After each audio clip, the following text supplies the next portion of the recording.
Eddie no fue esa noche al puente de los besos. No tenía ninguna prisa por cruzar al lado del instituto secundario. Probablemente dormiría en el parque, quizás sobre las hojas secas que se acumulaban bajo el estrado de la orquesta. Pero por el momento prefería estar sentado allí. Le gustaba estar en el parque.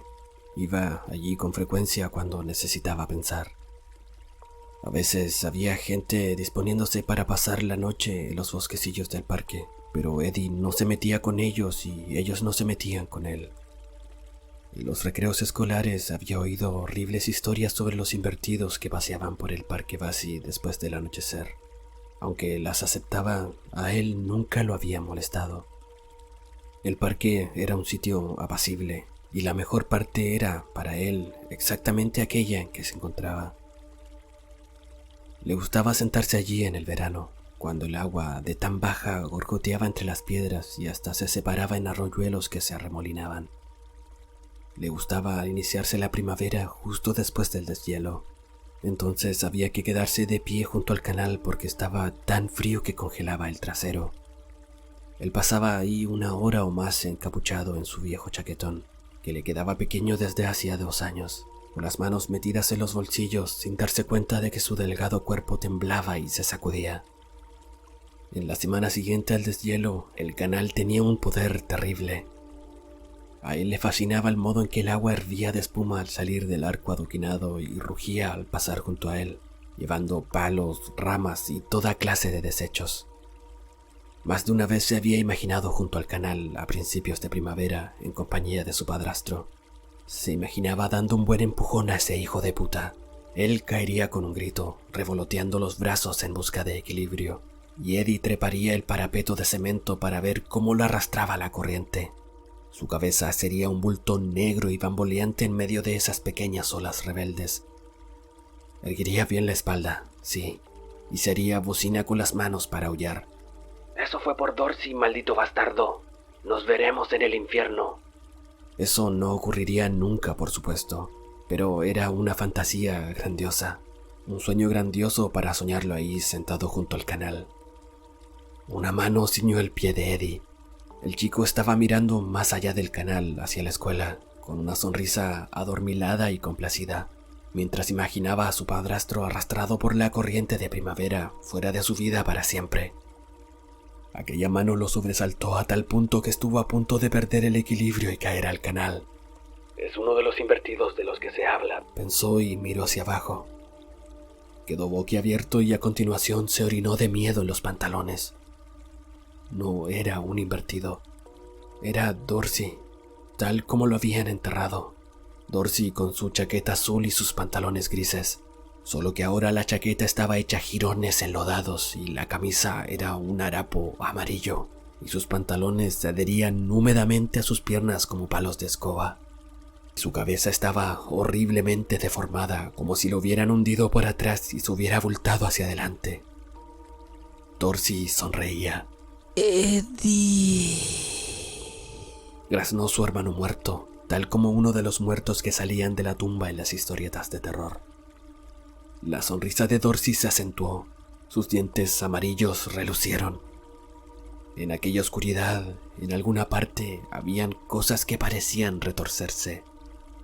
Eddie, he venido a verte, Eddie. Eddie trató de gritar. Lo sacudían oleadas de horror y tuvo la sensación de estar flotando. Pero no era un sueño. Estaba despierto. La mano ceñida a su zapatilla era blanca como panza de trucha. Los pies descalzos de su hermano se adherían al cemento. Uno de sus talones había sido arrancado de un mordisco. Baja, Eddie. Eddie no pudo gritar. Sus pulmones no tenían aire suficiente como para un grito. Extrajo un sonido gemebundo, curiosamente agudo. Cualquier voz más potente parecía estar fuera de sus posibilidades. Pero todo estaba bien. En unos segundos su mente estallaría y después nada tendría importancia. La mano de Dorsey era pequeña pero implacable. Las nalgas de Eddie se deslizaron hacia el canal. Gimiendo, echó una mano atrás y se aferró al borde de cemento para tirar de sí mismo hacia atrás. Sintió que la mano perdía asidero y oyó un siseo furtivo. Tuvo tiempo para pensar. Ese no es Dorsey. No sé qué es, pero no es Dorsey. Entonces la adrenalina inundó su cuerpo y lo hizo reptar hacia atrás, exhalando el aliento en silbidos breves y chillones. Sobre el borde de cemento del canal aparecieron 2 manos blancas. Hubo un ruido como de un lambetazo.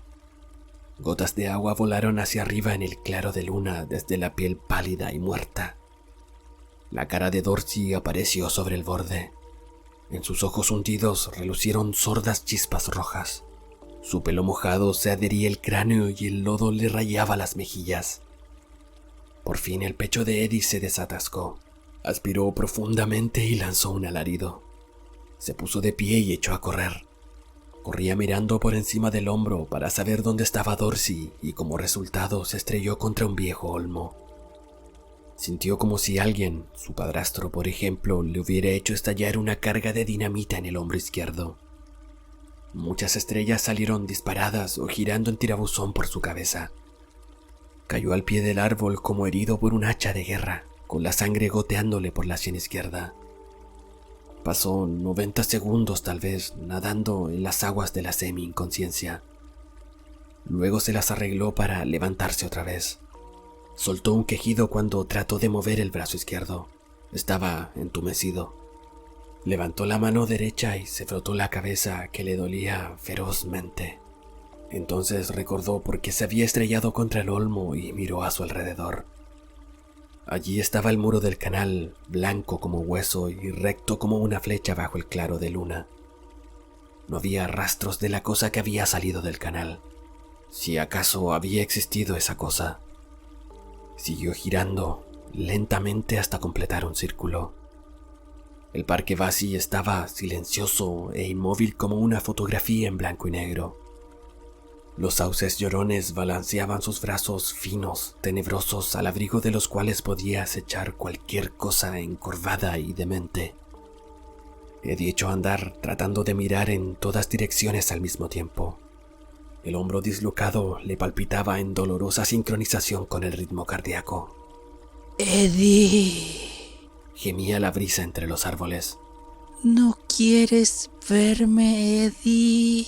Sintió que unos flácidos dedos de cadáver le acariciaban el cuello. Giró en redondo, levantando las manos. Se le enredaron los pies y cayó, pero comprobó que habían sido solo las hojas de un sauce movidos por la brisa. Se levantó. Quería correr, pero cuando lo intentó, otra carga de dinamita estalló en su hombro. Tuvo que detenerse. Sabía que a esa altura debería estar superando el susto y se calificó de tonto por aterrorizarse ante un reflejo o por quedarse dormido y tener una pesadilla. Pero no era así. El corazón ya le latía tan deprisa que no era posible distinguir un latido de otro.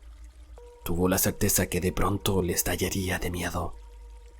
No podía correr, pero cuando salió de entre los sauces alcanzó un paso de trote renqueante. Fijó la vista en la farola que había en el portón principal del parque.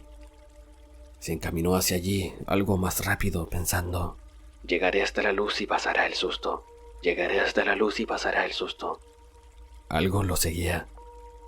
Eddie lo sintió avanzar pesadamente por el bosquecillo de sauces. Si volvía la cabeza lo vería. Lo estaba alcanzando. Ya oía sus pasos, una especie de marcha arrastrada, chapoteante. Pero no quiso mirar atrás. No, miraría hacia la luz y continuaría avanzando hacia ella, y ya estaba casi llegando. Casi. Fue el hedor lo que lo hizo mirar atrás. Un hedor mareante, como una montaña de pescado convertida en carroña bajo el calor del verano. Era el olor de un océano muerto. Ya no era Dorsey quien lo seguía, era el monstruo de la Laguna Negra. Tenía el hocico largo. Un fluido verde goteaba desde dos aberturas negras en sus mejillas como bocas verticales. Sus ojos eran blancos y parecían de gelatina. Sus dedos con escamas tenían uñas que parecían hojas de afeitar.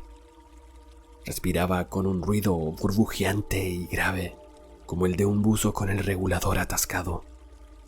Cuando vio que Eddie lo miraba, sus labios verdinegros se contrajeron, descubriendo unos colmillos enormes en una sonrisa muerta y vacua.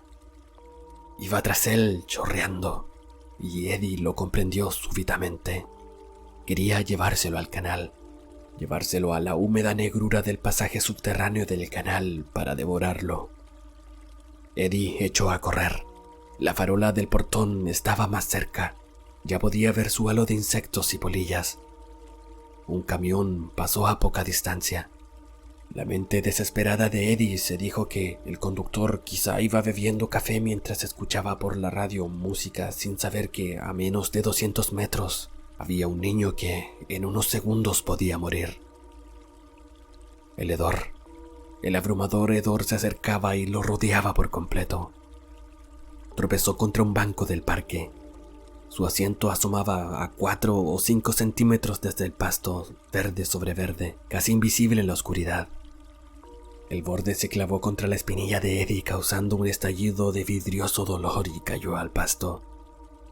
Al mirar atrás vio que el monstruo se acercaba, centellantes sus ojos, con las escamas chorreando lodo del color de las algas. Las agallas subían y bajaban en el cuello abultado, abriendo y cerrando las mejillas. Eddie ahora se arrastraba, hundiendo los dedos en el césped con la lengua afuera. Un segundo antes de que las manos callosas del monstruo, apestando a pescado, se cerraran alrededor de su cuello, tuvo una idea consoladora. Esto es un sueño. No puede ser de otra manera. No hay ningún monstruo. No hay ninguna laguna negra. Y aunque la hubiera, eso era en Sudamérica o en los pantanos de Florida, algo así. Esto es solo un sueño. Voy a despertar en mi cama, o tal vez entre la hojarasca bajo el estrado de la orquesta y... Aquellas manos de Batracio atenazaron su cuello. Los gritos ásperos de Eddie se ahogaron. Cuando el monstruo le hizo girar, los ganchos que frotaban de sus dedos garabatearon marcas sangrantes como caligrafía en su cuello. El chico miró aquellos ojos blancos relucientes. Sintió como los dedos le apretaban el cuello como ceñidas bandas de algas vivas. Su vista, aumentada por el terror, reparó en la aleta, algo así como una cresta de gallo en la cabeza encorvada del monstruo. Mientras las manos apretaban cortándole el aire, pudo ver que la luz de la farola tomaba un tono verde ahumado al trasluz de esa membrana. No, eres... de verdad. Pero comprendió vagamente que aquel monstruo era real. Después de todo, lo estaba matando. Sin embargo, algo de raciocinio perduró hasta el mismo final. Mientras el monstruo le clavaba las garras en el cuello, mientras su arteria carótida cedía en un chorro caliente e indoloro que manchó las escamas de reptil de aquella cosa, las manos de Eddie tantearon el lomo de la bestia, buscando un hipotético cierre de cremallera, y solo cayeron cuando el monstruo le arrancó la cabeza de los hombros con un gruñido grave y satisfecho. En tanto, la imagen que Eddie tenía de eso comenzó a desvanecerse. Eso se transformó prontamente en otra cosa.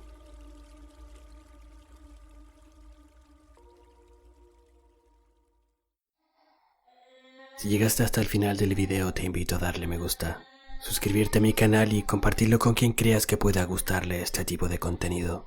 Saludos desde el cementerio.